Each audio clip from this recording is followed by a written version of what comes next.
Hello! Here I am again, and nandito ako ngayon sa bahay namin. On which, sa bahay namin is meron pong, ayan, sa likod ko ngayon, the mahogany tree. And siguro kilalang kilala and maraming, maraming hate na natatanggap itong punong ito dahil allelopathic siya and hindi siya native sa atin. Ganon. Pero, what I want to share with you today, is itong mahogany tree na to is paano siya namumunga, sir. Ganito po yung bunga niya, on which namumulaklak ba siya? Hindi po, because it is a type of a plant that is called your gymnosperms. Yes, gymnosperms ito siya, gymnosperms. And when we are talking about plants na rin, what I would really want to share today is the history of the plant kingdom. History of the plant kingdom, on which unang-una po sa lahat ng unang panahon, meron raw tayong tinatawag na unang plants which is non-vascular sila. Kung ibig sabihin mong non-vascular, wala silang xylem and phloem, and they reproduce through spores. At ang tawag sa mga plants na yon is what you call bryophytes. Ito yung pangalan nila, on which a very good example of this nakikita pa rin natin ngayon, yung inyong mga lumot, liverworts. Ipapakita ko ngayon. Ayan, lumot, liverworts, such as that.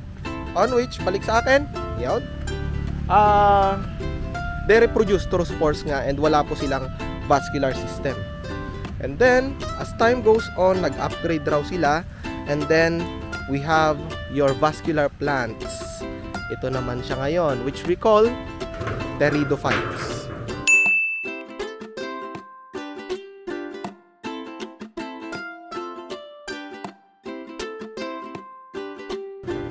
Itong vascular plants naman na ito, although vascular sila, pero nagre-reproduce pa rin sila through your spores.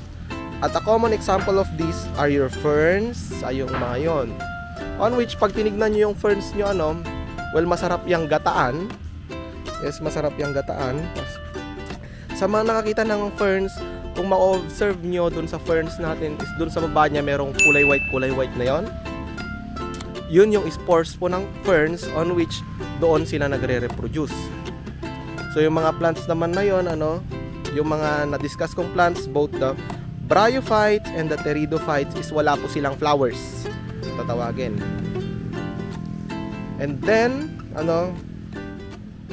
nag-upgrade na naman yung pteridophytes, naging, or meron na ngayong nagawang, or yes, sumulpot ang mga spermatophytes naman, kung tatawagin. Itong spermatophytes nyo naman, as compared to your pteridophytes, yes, vascular pa rin sila, but then, hindi na sila nagre-reproduce through spores. Nagre-reproduce na po sila through your fertilized seeds, on which sila na po yung mga plants ninyo na may flower. And yung spermatophytes nyo naman ngayon, actually meron siyang dalawang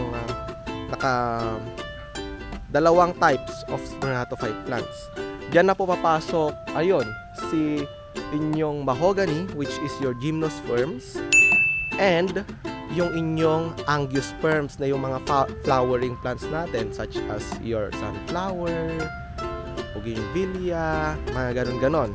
And that is the kwento, ayan yung kwento ng history ng ating plant kingdom, if I am informed correctly. But then, sir, sabi mo kanina walang flowers yung gymnosperms.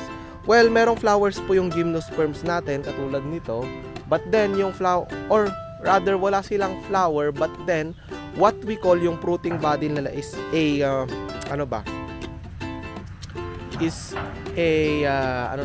naked seeds, kung tawagin. Because, they do not produce fruits, they just produce pods na merong seeds. Katulad ng inyo ngayon nga, mahogany, and then, yung inyo ring pines na nakikita sa Baguio. So, what I want to share to you is that lang naman. And siguro malapit na yung exam, so paalala lang po, huwag kong makabahan sa exam. Sir, ang hirap hindi kabahan. Yes, kinakabahan ko ngayon. But then, wag nyo pong dadalhin yan on the exam day. Ayun lang paalala ko. Yung paalala. And also, yung flashcards po natin kung gusto nyo pang humabol. And also, yung mga recorded video sessions natin, gusto nyo humabol, available pa rin po sila. And so, please message me lang kung gusto nyo mag-avail. Ayun lang naman. And that's it. That's 5 minutes of your time. See you again on the next video. Bye! Bye!